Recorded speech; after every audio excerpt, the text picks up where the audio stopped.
Un gusto compartir con ustedes este programa. Soy José Buendía y esto es Blanco y Negro. El debate de la reforma en la que el Infonavit se activó sorpresivamente apenas en diciembre pasado y la iniciativa ya fue aprobada en el Congreso. Ahora espera consumarse en el Senado, aunque sus opositores la impugnan enérgicamente. El gobierno tampoco vio venir la resistencia poco común de organizaciones empresariales y líderes sindicales, aunque el Infonavit dice que ya alcanzaron un acuerdo. Se trata de un cambio de gran calado. El gobierno tendrá mayor control de las decisiones que la patronal y sindicatos, y el Infonavit volverá a construir vivienda social.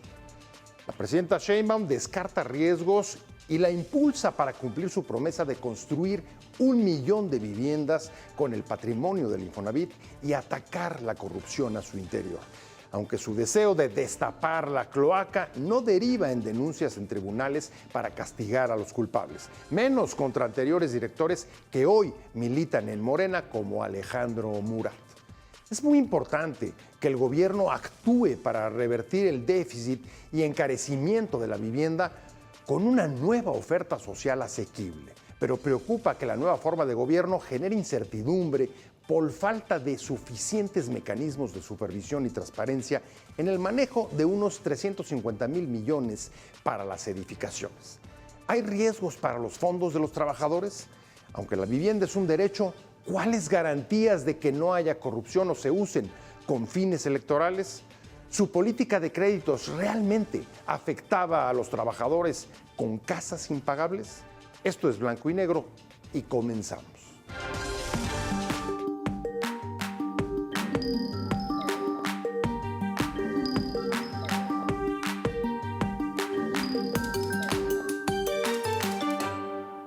El Infonavit, siendo una institución financiera, tiene que estar bajo la supervisión de la Comisión Nacional Bancaria y, por supuesto, de la Secretaría de Hacienda y Crédito Público. De no ser así, sí puede haber o puede darse el mal manejo de estos recursos de los trabajadores. Pues ahí tiene las declaraciones del presidente de Coparmex en un hecho pues, francamente poco común. Líderes sindicales y cúpulas empresariales se unieron para protestar, impugnar esta reforma del Infonavit, que es imprescindible para la presidenta Sheinbaum para poder cumplir con su promesa de construir nada menos que 1 millón de viviendas. Eso es lo que está sobre la mesa, y la advertencia, como lo acaba de decir, se acaba de ver al presidente de la Coparmex, perdón, no era Concamín, era Coparmex, de que se empleen mal 350,000 millones de recursos para estas construcciones. La iniciativa está prevista para que se apruebe el jueves en el Senado, con lo que consumaría el proceso legislativo, salvo que, como dice el presidente del Senado, haya cambios, modificaciones y tenga que regresar a San Lázaro. Carlos, ¿hay riesgos?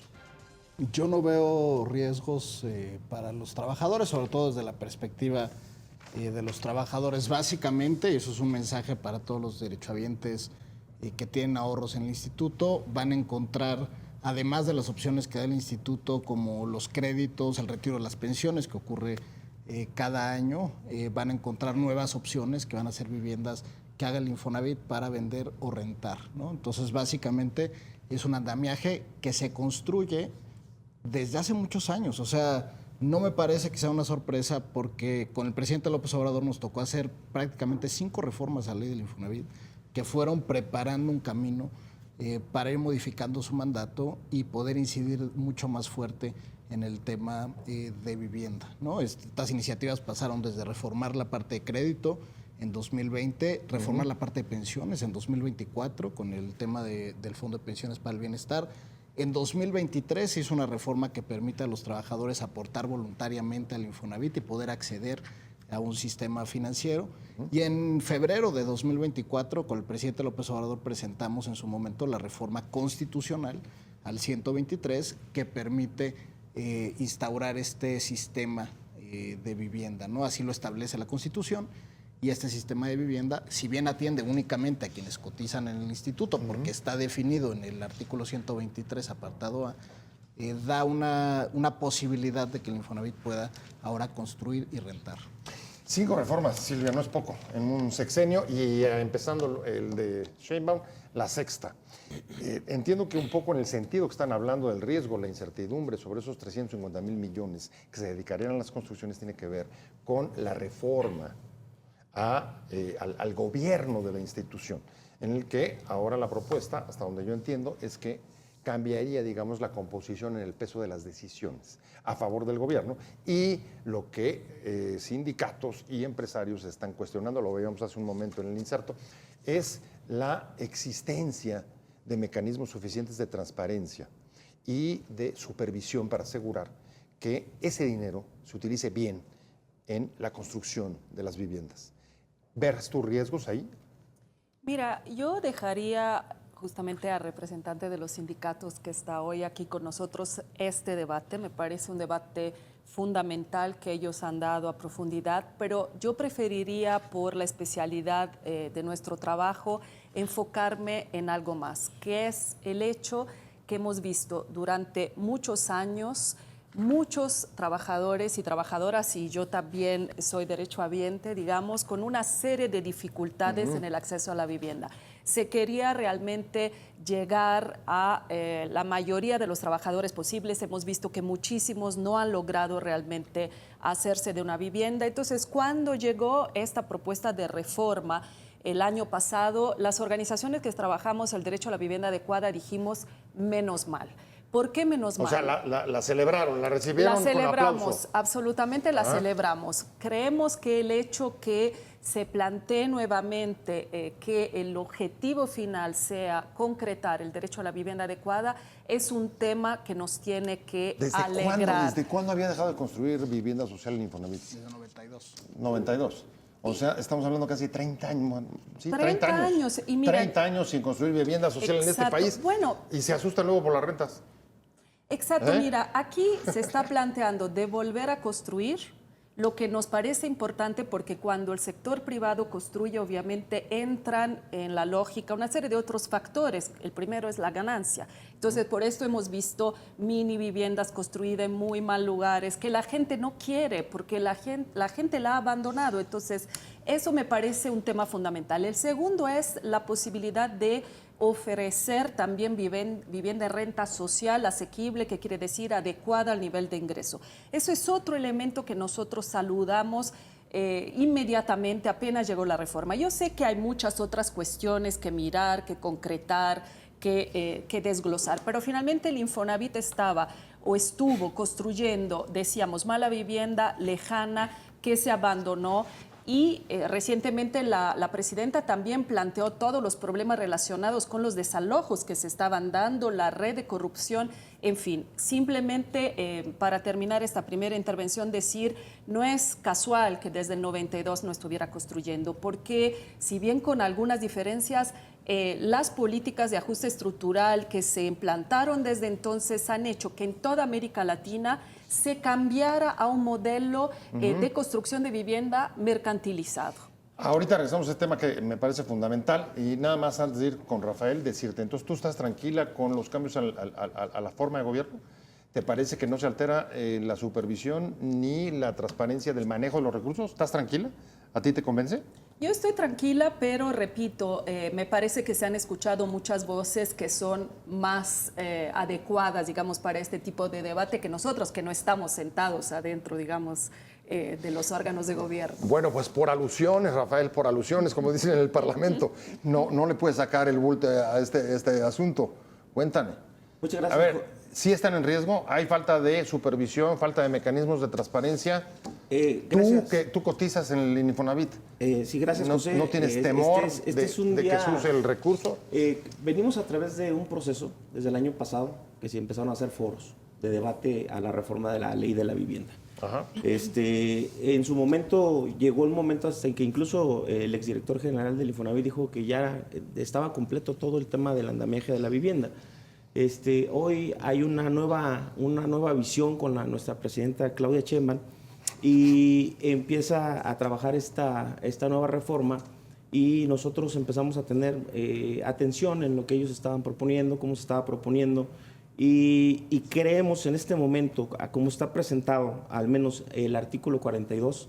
El artículo 42 dice ahorita que sin prejuicio de las obligaciones en materia de transparencia y acceso a la información previstas a la Ley General de la materia, la Dirección General del Instituto proveerá lo necesario para que se ponga a disposición del público en general en forma periódica a través de su página de internet información clara, sencilla, precisa, confiable y actualizada que permita conocer la situación financiera, administrativa, operacional, económica y jurídica, ¿no? Esto es una parte muy importante porque lo que tú estás comentando ahorita es el tema de la transparencia y ya está tomado en cuenta, no estaba en la ley, ya está en la ley. O sea, ¿ese es uno de los cambios de los que está hablando Noroña? Este es uno de los cambios que ya se hizo desde la Cámara de Origen. Nosotros estuvimos en el último debate en la Cámara de Diputados. Okay. Y el artículo 66 bis, que habla que la fiscalización del instituto estará a cargo de la Auditoría Superior de la Federación y será competente para revisar la actividad del instituto como organismo fiscal. Ahora, eso es lo que estaba pidiendo Coparmex y ustedes. Y ya está en la ley. Incorporado. Es curioso porque Carlos. Tanto el sector empresarial como el sector sindical me obligaron en su momento a ampararme en contra de la Auditoría Superior de la Federación, porque consideraban que no debería de entrar. A mí me parece que es muy sano que efectivamente la Cámara de Diputados se haya puesto a la Auditoría Superior de la Federación. ¿Por qué te pedían eso? ¿Por qué te lo prohibieron ampararte? Hay un debate importante sobre el tema de la privacidad de los recursos, porque son recursos ahorradores. Sin embargo, nosotros siempre argumentamos, y así lo expresé en su momento, que tiene una finalidad pública el instituto, al ser parte de la consecución de un derecho, que es el derecho a la vivienda, y por lo tanto valía la pena que revisara la Auditoría Superior. Gracias a las acciones que hicimos en su momento, la auditoría logró revisar los ejercicios 17 y 18 y nos revisó los ejercicios 21 y 22, 20 y 22.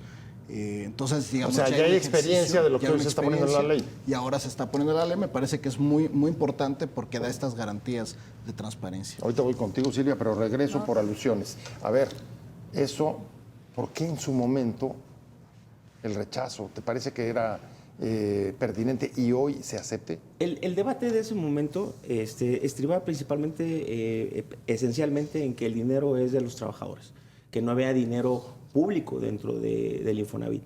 Y entonces el permitir que entrara una institución ajena a lo que fuera el instituto, las normas del instituto, podían en algún momento hacer que pues se tomaran medidas con ese dinero para otras cosas, ¿no? Al final de cuentas, lo que dice el director, que lo que se auditó, pues sí, efectivamente se auditó el Infonavit y esos periodos, pero se auditó el dinero que daba la federación en ese momento en cuestión de subsidios, no se auditó en la totalidad del Infonavit, ¿no? Hoy se va a auditar la totalidad del instituto, no solamente lo que aportaba el dinero el gobierno. Recordemos que antes había una parte de subsidios. Hoy ya no había subsidios, después de los años que dijo el director, ya no hay subsidios, y entonces eso no se ha auditado, ¿no? Entonces hoy tenemos esta oportunidad y eso es lo que nos parece a nosotros correcto en este sentido, que la Auditoría Superior esté ahí y hay una parte muy importante que hoy es vigilancia total. Y yo creo que vigilancia total incluso nunca es suficiente, ¿no? Creo que hemos visto con vigilancia o sin vigilancia, con auditorías o sin auditorías, malos manejos de todos los órganos. Y dice, por ejemplo, las subcuentas de vivienda y créditos de vivienda de los trabajadores son inviolables y no estarán sujetas a auditoría, revisión o fiscalización alguna. Por ese lado nosotros nos damos por bien servidos, entendemos, era uno de los temas principales que causaba temor. No, se van a llevar el dinero de la subcuenta de vivienda, se va a ir. Había debates y había gente que hacía ese ruido. Hoy aquí está muy claro en la ley, está plasmado, nosotros estamos tranquilos en el 62 bis, lo repito, y en el artículo 42 está el tema de la transparencia. Aún así, yo creo que nunca es suficiente tanta transparencia como podamos tener o tanta rendición de cuentas como pueda haber, porque eso es lo que hoy en día pues debe de estar en una buena administración, en una administración sana y en algo que redunde en beneficio de los trabajadores, que es la vivienda, que es uno de los pilares fundamentales para salir de la pobreza. Silvia, la voz en la calle cuenta aquí también, y justo mientras celebramos este programa, un poquito antes, manifestaciones enfrente del Senado, la gente manifestándose porque lo que están exigiendo es, dicen, ha habido créditos que son francamente incobrables, están pidiendo que haya congelamientos, están pidiendo que haya transparencia, están pidiendo que haya vivienda accesible. Con esta ley, ¿tú crees que lo vamos a conseguir finalmente después de 3 décadas? Sí, como decía, yo creo que es muy novedoso que se plantee, por ejemplo, el acceso a renta para personas jóvenes, para personas que tienen un año simplemente cotizando, y que sobre todo se haga referencia, digamos, al hecho que no se puede pagar más del 30% del salario para una vivienda. O sea, ese estándar es un estándar internacional que se ha planteado y que implica garantizar, o que debería llevar a garantizar, que las personas no tengan que decidir si pagan los costos relacionados con la vivienda o si mandan los hijos a la escuela o a hacer X, vestirse, comer, exacto, etcétera, sí. Entonces, en este sentido, me parece que el Infonavit está justamente satisfaciendo derechos de forma muy concreta. Es cierto, yo escuché también en el pasado que los sindicatos estaban preocupados porque preferían, digamos, la fórmula del acceso a la vivienda en propiedad. Yo puedo entender esto, la vivienda en propiedad puede dar mayor seguridad, hay mucho que desarrollar en relación a justo este tema de la vivienda social para que se haga de la mejor manera, pero me parece una alternativa que los países progresistas en general están volviendo a poner sobre la mesa. Hagamos nuevamente vivienda en renta, dediquémoslas, enfoquémoslas a los grupos que no pueden acceder de otra manera a la vivienda. Hay un costo en el país impresionante de los precios de la vivienda, es una problemática global. Yo creo que esta reforma está buscando dar una respuesta relativamente rápida, además, a este problema.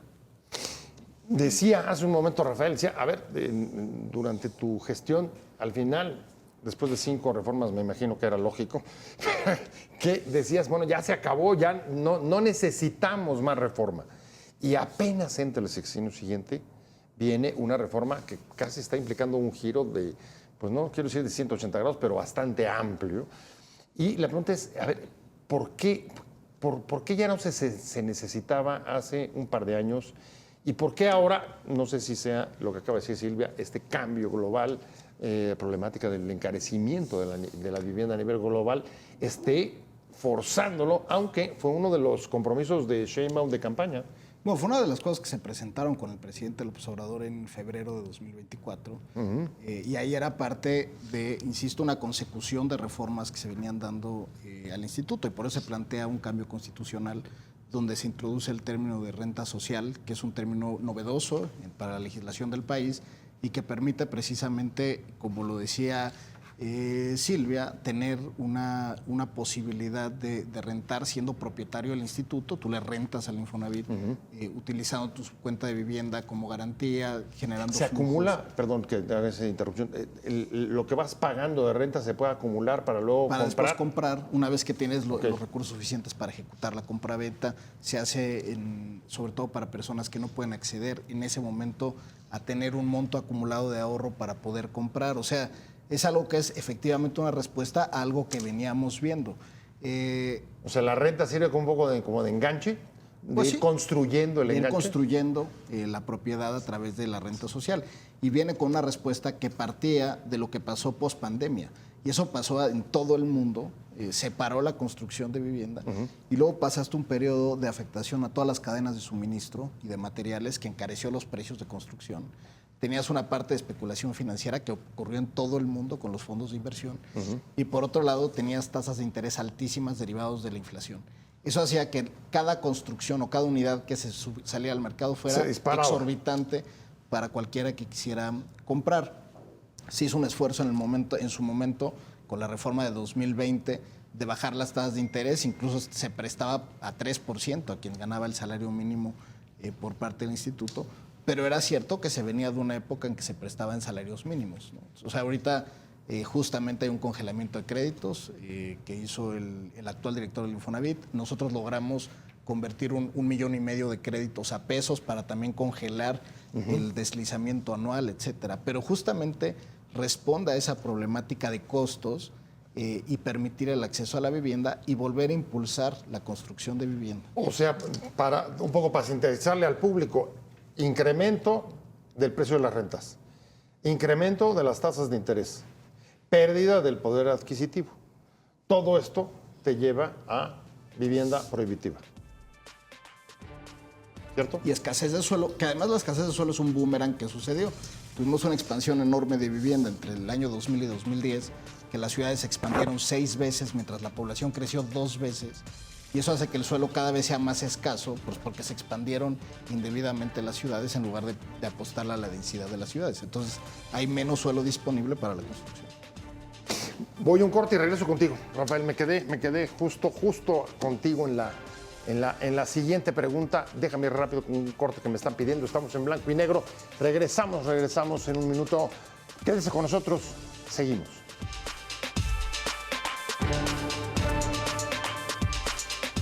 No, pero no es un asunto de si se van a tocar, se presentan las denuncias y lo que se haga. Es que este es un asunto político, ¿no? Ahora quieren hacerlo político. No, no es político. Es un asunto de defensa del ahorro de los trabajadores. Pero ustedes están poniendo nombres. La mayor corrupción se dio en el último periodo de Peña y otras que vienen de antes, ¿no?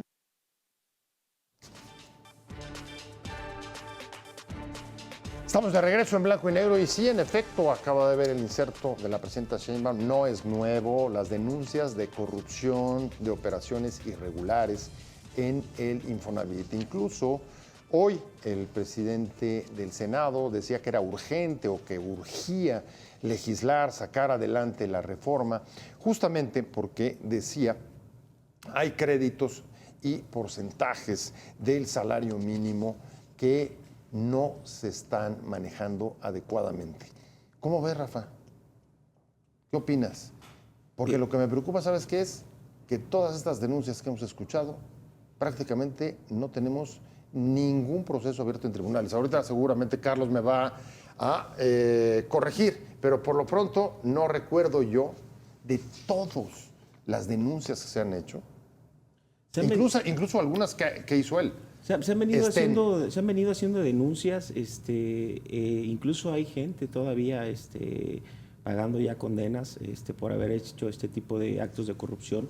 Sin embargo, yo creo que a lo que se refiere en el Senado con su comentario es que dentro de la ley estipula la restitución del daño a las y los trabajadores que cayeron en estas contingencias. Entonces, al restituir el daño a través de la ley, el Infonavit tendría las herramientas necesarias o el director general y su equipo para tener el fondo económico necesario para tener la restitución del daño a esa gente que le robaron su vivienda, a estos juicios masivos donde se robaban las casas, a estos coyotes que le roban a los trabajadores y que hoy estamos... ¿Cómo se haría eso? ¿Qué prevé la ley para hacer la restitución del daño? La ley dice que los trabajadores pueden presentar sus quejas al instituto para que así les resuelvan las cosas que no les entregaron bien, ¿no? Entonces, ahí nos parece una gran ventana de oportunidad porque a muchas personas no se les dio su oportunidad. Vimos los despachos de cobranza, lo que hacían, no les daban la oportunidad de que se defendieran o les abrían su juicio en un lugar, en un estado donde no vivían ellos. Entonces, muchas de estas situaciones nosotros hicimos varias observaciones, sobre todo en la Comisión de Vigilancia, que es el órgano que hace este tipo de observaciones. El tema de los coyotes del Mejoravit siempre se trató de, como le decíamos, nunca es suficiente la vigilancia que le podemos dar a las cosas, pero se daban la forma para quitarle el dinero a la gente y monetizarle su crédito y cobrarle. Los coyotes que muchas veces están casi en el perímetro de las cuadras cercanas. No quiero decir en la puerta, pero casi. Es correcto. De instituciones como el Infonavit. A veces se aliaban con alguna persona del interior y hacían cosas indebidas, ¿no? Entonces, lo repetimos desde un inicio, nunca es suficiente para vigilar. Creo que entre más transparencia y más vigilancia, rendición de cuentas exista, más oportunidad tenemos tanto las organizaciones sindicales como la de los trabajadores, como la del gobierno, de tener una seguridad y sobre todo que existan herramientas suficientes para poder restituir el daño al trabajador, que al final eso es lo más importante, ¿sí? El que alguien se lleve, haga una tranza o algo, bueno, tendrá que tener un proceso, pero mientras se resuelve, el trabajador ya tiene un problema, perdió su vivienda, no tiene certeza jurídica, su familia está afectada, hay mucha gente que fallecía y sus familiares no tenían esa casa, las invadía otro tipo de personas. Entonces, nos parece que es necesario la certeza jurídica de las y de los trabajadores y sobre todo en su propiedad, que lo decíamos desde el inicio, que es uno de los pilares para quitar la pobreza. El otro tema de la renta social, al principio nosotros estábamos muy renuentes al tema de la renta, pero también empezamos a analizar el contexto de la reforma. El contexto de la reforma dice, muchas trabajadoras y trabajadores tienen que tener un periodo, primero para alcanzar un crédito, ¿sí? Tienen que tener una permanencia en el empleo. Muchos de los trabajadores que son jóvenes, que apenas acaban de entrar a trabajar, a ellos les convendría entrar en un proceso de renta social porque no les va a alcanzar a comprar una casa. A lo mejor les va a comprar en 3, 4, 5 o 10 años, pero por eso dice la reforma, hasta por 10 años puede rentarla.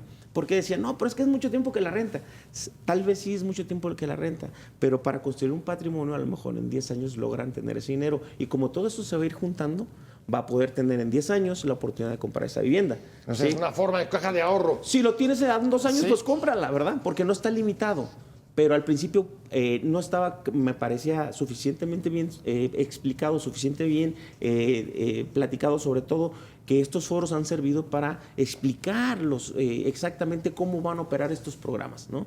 Y en ese sentido creemos que es una buena opción para este segmento de trabajadoras y trabajadores que no les alcanza en este momento y que van a trabajar ahorita 10 años y van a acabar de trabajar esos 10 años y esa renta la perdieron, en donde hayan vivido. A ver, yo creo que con todos esos fines casi nadie va a estar en desacuerdo, Silvia, sin duda nos parecen estupendos, pero sí necesitamos, y esa ha sido la justificación, una de las justificaciones también de esta reforma, combatir la corrupción interna. Y ahí hay sobre la mesa, digamos que distintos argumentos que hemos escuchado hoy. Uno es, nunca es suficiente para lograr impedirla, que decía Rafael. Otro, que lo importante no es que no haya tendencias o que no haya esos peligros, sino que haya instrumentos para combatirla. Y la tercera es que haya restitución del daño. Desde tu punto de vista, ¿qué es lo más importante para darle certeza sobre el uso de esos fondos a los trabajadores? Porque son de ellos.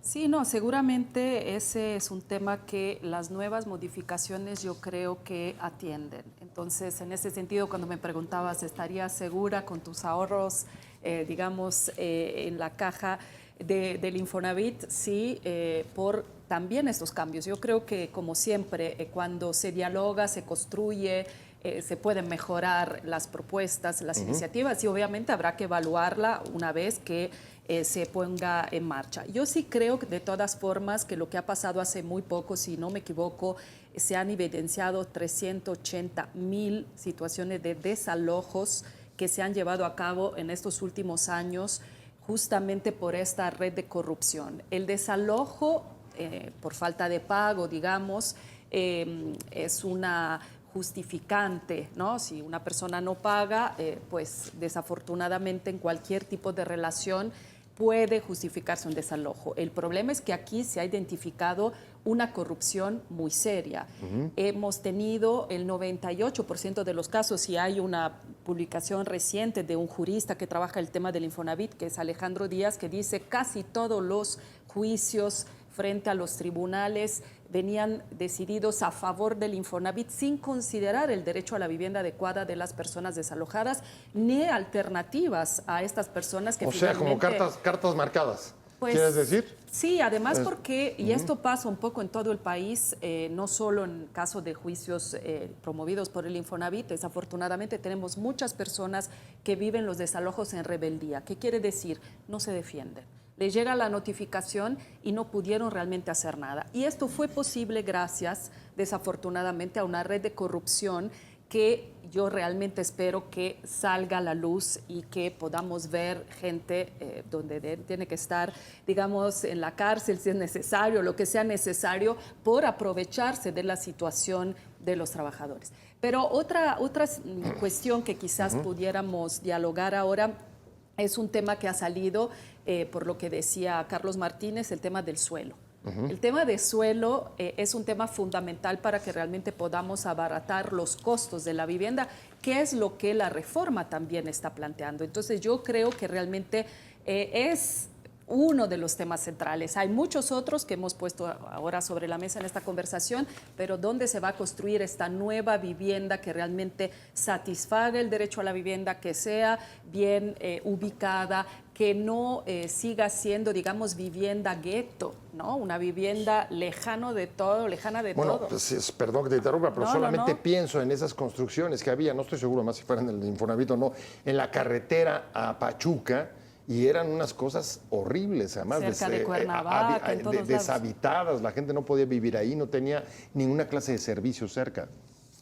Exacto, sí, hay, digamos, proliferación de este tipo de vivienda, ha habido por todo el país, y una de las razones ha sido la dificultad de tener suelo barato conectado con realmente la ciudad, la urbanidad, por así decirlo. Y entonces, claro que esto hay que enfrentarlo, hay que cambiarlo. No queremos a quien hace funcionar las ciudades, digamos, viviendo a 2 horas, 3 horas de distancia.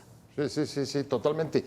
La cifra que acaba de poner sobre la mesa es espeluznante, que acaba de poner Silvia. Carlos, 380,000 desalojos por falta de pago a través de redes de corrupción que beneficiaban a la institución, sobre todo en tribunales frente a personas más bien con pocas capacidades para ejercer sus derechos. Yo nomás multiplico 380,000, suponte a 4 o 5 por vivienda, estamos hablando pues más de 1 millón de personas, más de 1 millón de personas afectadas, y me estoy viendo moderado. ¿Qué pasó ahí? ¿Qué hicieron durante tu gestión contra esto? Bueno, primero lo sacamos a la luz, fue el primer paso, ¿no? Reconocer esto que se venía dando en la administración previa a 2018. ¿Esa es la de quién? La previa de la de Murat. En 2018, antes de 2018, se hicieron estos juicios masivos. Muchos de ellos, afortunadamente, no derivaron en desalojos.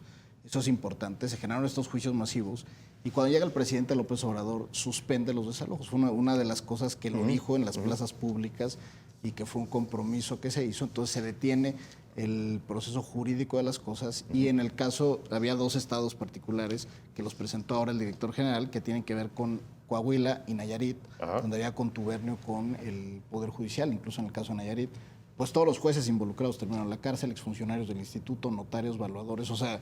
Todas las autoridades, digamos, vinculadas en esa... Que estuvieron en eso, que es muy importante, y se detuvieron cualquier avance jurídico de las cosas. Entonces ahora, efectivamente, parte es cómo restituyes. Hay el Poder Judicial en el otro estado, por ejemplo, decía, los jueces están perfectos. Bueno, es otra de las cuestiones, cómo se cruza el tema de la vivienda con otras reformas, como la reforma del Poder Judicial. ¿No?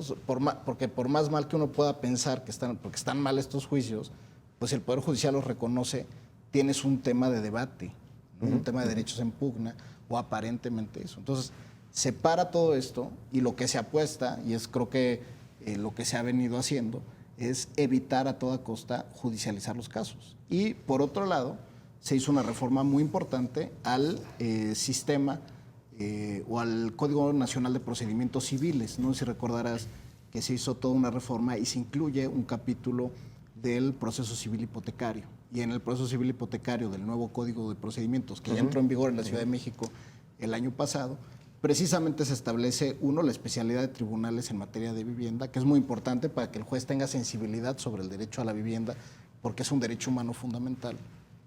Y en segundo lugar, se establece también que se tendrá que agotar los canales de mediación previo al inicio del juicio en materia procesal hipotecaria. Entonces, se hace una reforma estructural muy importante del Código Nacional de Procedimientos Civiles, que hacia adelante, porque esto va a empezar a aplicar, el Código Nacional tiene 8 años para para que vaya entrando en vigor en las distintas legislaturas en todo el país, pero va teniendo un proceso de transición muy importante, estructural, que resuelve de fondo una de las partes fundamentales, que es que el juzgador también tenga una perspectiva en materia de derechos humanos, y en particular el derecho a la vivienda. Antes de irme a corte, voy rapidísimo contigo. Por supuesto que denunciar los hechos, como acaba de decir Carlos, desde 2018 es fundamental. Pero denunciar los hechos y que no haya procesos a esta clase de redes o a las autoridades en su momento antes de 2018 no es nada recomendable, porque evidentemente habla de impunidad. Y quien era el director del Infonavit antes de 2018 es Murat. Murat, hoy legislador de Morena. ¿Qué hicieron ustedes o qué van a hacer ustedes con eso? Bueno, nosotros hemos seguido el curso de lo que dentro de los órganos colegiados nos toca a nosotros ir trabajando. La institución a quien le corresponde ejercer las denuncias correspondientes es a las administraciones del instituto. Nosotros en los órganos colegiados dejamos ver nuestras inquietudes. Por ejemplo, nosotros vemos que la reforma per se no es suficiente para el tema de que el trabajador alcance su vivienda. Ahorita un trabajador, para que pueda alcanzar su vivienda, tiene que tener 1080 puntos. Nosotros hemos propuesto dentro del Consejo de Administración y las comisiones que lo bajen a 500. No lo logramos en la administración pasada, no se pudo, ¿sí? Y eso es algo que no permite que el trabajador llegue a la vivienda. Aunque ahorita se haga esta reforma, se va a bajar los puntos, se van a tener que bajar los puntos para que alcance. Otro de los temas es que el buró de crédito, al trabajador lo penalizan con el buró de crédito. Si un trabajador está en el buró de crédito, le quitan su capacidad de adquisición hasta el 40%. Y estas son otras cosas que también pedimos desde la administración pasada y trabajamos y luchamos para que se quitara el buró de crédito para los trabajadores. Que el Mejoravit dejara de que lo manejaran los bancos, que lo manejara el instituto. El Mejoravit tiene 0% de riesgo porque es lo mismo dinero que tiene el trabajador en su cuenta de vivienda y no deberían de tener por qué cobrarle intereses respecto a eso. Entonces, son temas que creo que faltan. Hay 200,000 viviendas abandonadas que se vinieron arrastrando, no se comercializaron, se echaron a perder, se están allá pudriendo y son parte también de las cosas que se deben de recuperar para que darle a la gente. Si se quiere hacer un programa de renta, hoy esas se pueden, ahorita en este momento ya se pueden acondicionar y se pueden estar.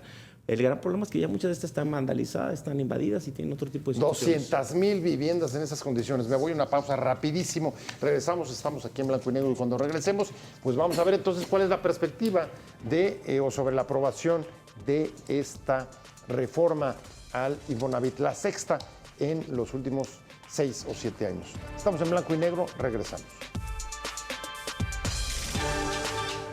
Ya prácticamente hay consenso con todas las partes. Por ejemplo, de la CTM hubo un comunicado donde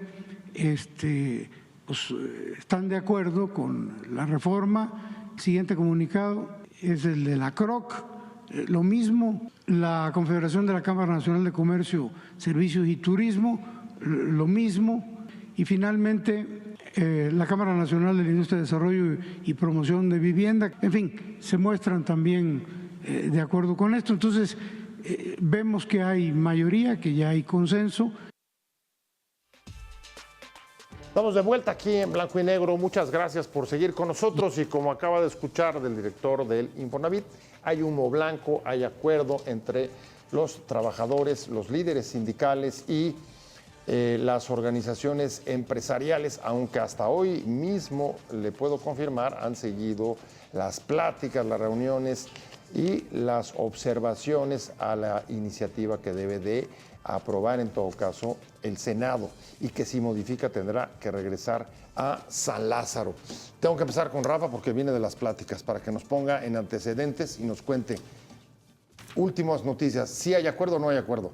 ¿Hay humo blanco o no hay humo blanco? Se presentaron todavía algunas observaciones de algunas organizaciones y cámaras empresariales, de algunas organizaciones sindicales. Coparmex es la que estaba más dura, ¿no? Nosotros creemos que en lo general han sido atendidas la mayoría o todas las observaciones de esto.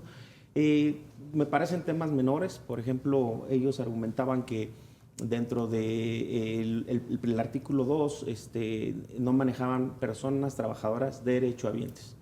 Pero realmente en el 42 vemos que ya dice que los fondos del instituto son para las personas trabajadoras derechohabientes. Es decir, a lo mejor no se repite allá, pero está muy claro en el 42 que el dinero es para eso. Es una cuestión de redacción. Es una cuestión de redacción.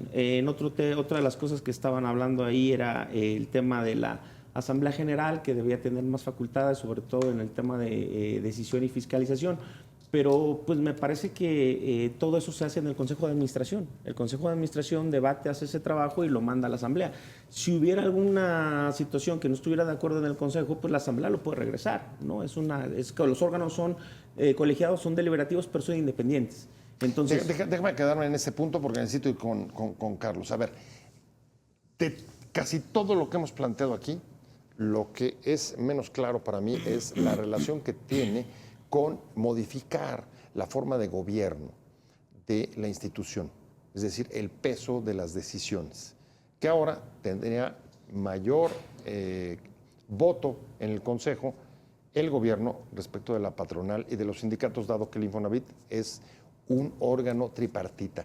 ¿Por qué, Carlos? ¿Y para qué? En primer lugar, creo que parte de lo que se modifica en la Cámara de Diputados es que todos los organismos son tripartitas. O sea, todos tienen el mismo número de integrantes por parte de cada sector. Entonces, en ese sentido, sigue siendo una institución tripartita. Eso no, claro que eso no ha cambiado. El tema es el peso de las decisiones. No, pero el peso de las decisiones sigue siendo el Consejo y la Asamblea los órganos máximos decisores. ¿Todo el mundo con los mismos votos? Todo el mundo con los mismos votos. Ahora, sí es cierto que se homologa con la Ley del Seguro Social, que es algo muy importante, que es otra organización tripartita, donde se establecen algunas facultades adicionales a la Dirección General. Pero me parece que pues, la organización sigue siendo tripartita, sigue siendo un órgano deliberativo. ¿Facultades sigue siendo la Asamblea. ¿Cómo cuáles? Sigue siendo la ¿Para Asamblea. decidir proyectos? ¿Decidir obras? No, simplemente tener la posibilidad de presidir el Consejo. Presidir el Congreso de fijo. El Consejo. Ajá, ¿no? ok. Como sucede en la Ley del Seguro Social. Entonces, sigue siendo la Asamblea el órgano decisor sobre los presupuestos, los planes de trabajo, los planes a 5 años, etcétera. Entonces, la forma de gobierno tripartita la tenemos que ver también desde el lado de cómo beneficia esto al ciudadano y cómo beneficia al trabajador en particular. Y creo que ahí nos tenemos que regresar al debate que ha planteado Silvia en esta mesa, que tiene que ver con el derecho a la vivienda. Entonces, todo esto viene acompañado hacia cómo hacemos efectivo un derecho a la vivienda, que otra vez, si bien es para los trabajadores, es un derecho que es más completo porque hay una herramienta adicional para hacerlo con la construcción de vivienda. Pues sí, no cabe duda, Silvia, que ese es el objetivo, cumplir un derecho que cada día está más lejos de los trabajadores. Solamente por darte algún dato, creo que por ahí tenemos, no sé si por ahí tengamos la gráfica, pero el precio de la vivienda se incrementó 9.2% en 2024, más del doble del crecimiento de la inflación. Y en algunos estados de la República, 15, o sea, no algunos, la mitad de los estados, más del 10%, lo que no ha sucedido ni con la inflación ni con el salario. Cuéntame tú, con esta reforma, ¿nos pondríamos, digamos, en el sentido correcto de superar estos obstáculos? Yo diría, se está intentando, ¿no? Para resolver el problema de la vivienda necesitamos una serie de instrumentos. Obviamente tú estás hablando de una situación que está preocupando o está afectando a toda la población. Como sabemos, solo una parte de ella puede cotizar el Infonavit. Si nos preguntamos, bueno, entonces, ¿qué más hacer? Se pueden efectivamente avanzar estas reformas, pero además hay que hacer una serie de otras acciones que estén afuera también, obviamente, del Infonavit. Yo creo, para regresar al tema central, que, como mencionaba, el tema del suelo es un tema fundamental. ¿Por qué? Porque el suelo, además de la ubicación, que es tan relevante como conversábamos antes, impacta en alrededor del 30% del precio de la vivienda. De la vivienda. Entonces, si no tenemos suelo, ¿cómo vamos a hacer para, o suelo barato, cómo vamos a hacer para justamente abaratar a su vez los costos de la vivienda? No es por magia, no es simplemente porque ahora el Infonavit puede tener, digamos, una filial que construya, que lo vamos a resolver todo. Entonces, a mí me parece que otra cosa interesante que habrá que evaluar cómo funciona es el planteamiento que se está haciendo alrededor de esta reforma, que los municipios, los estados tendrán que donar suelo para poder desarrollar también las viviendas del Infonavit. O sea, sí creemos desde las organizaciones de la sociedad civil, desde hace mucho tiempo que trabajamos producción social, que trabajamos temas de Infonavit y otras cuestiones, que el tema del suelo justificaría realmente una política de suelo con dientes, digamos, que pueda tener instrumentos de aterrizaje. O sea, deberíamos incluso poder controlar en un momento dado el precio del suelo y no dejar que crezca simplemente porque la especulación lleva a su crecimiento, digamos, sin control. ¿Expropiaciones? Pues hay una serie de instrumentos, pueden ser las expropiaciones, puede ser, digamos, la compra-venta con privados que sea a precios no, digamos, enloquecidos, porque el privado en algún momento puede estar interesado también en vender a una determinada institución, puede ser un poco obligando a que en determinados espacios ociosos se hagan cosas. O sea, hay una serie de medidas. Bueno, a ver, pero por lo pronto, y ahí me imagino que ustedes lo vivieron, en el momento que esto empieza a funcionar, lo que van a hacer es también a modificar el mercado de rentas en la ciudad o en los lugares donde se dé. Y perdón, el objetivo... Directamente afectando, claro, digamos, no, el mercado y el control de los privados. Exacto, o sea, perdón por interrumpirte, pero si tuviéramos mucha vivienda social en renta con precios rebajados, esto podría ser favorable porque poco a poco va un poco a obligar el mercado a bajar los precios. Entonces, esa medida va a ayudar a esto. Quizás no de por sí, depende de cuántas viviendas se logre hacer con estas características. Bueno, a ver, la también. promesa es 1 millón. ¿Cuánto tiempo crees que empiece a pasar? De eso, renta Carlos? me refiero, por ejemplo. Ya se empezaron a construir, bueno, ya se empezaron los proyectos en febrero de este año. Inició la Secretaría de Desarrollo Urbano, inició también el Infonavit. Se está trabajando con estados, con municipios, etcétera. Y lo fundamental es que la vivienda esté cerca, con servicios, que pueda ser caminable, escuelas, parques, mercados. O sea, urbanizado. Carlos Martínez, ya me voy. Muchas gracias por haber venido. Gracias. Te agradezco muchísimo tu participación, igual que Silvia Emanuel. Y muchas gracias, Silvia. Un placer haberte tenido acá. Rafael, muchísimas gracias por haber estado con nosotros. Rafael Salgado, de la COC. Muchas gracias a los tres por haber estado, pero sobre todo gracias a usted por haber estado con nosotros aquí en Blanco y Negro. Nos vemos como todos los martes y jueves, 22:30 de la noche. Ahí nos vemos. Que le vaya muy bien. Buena tarde. Adiós.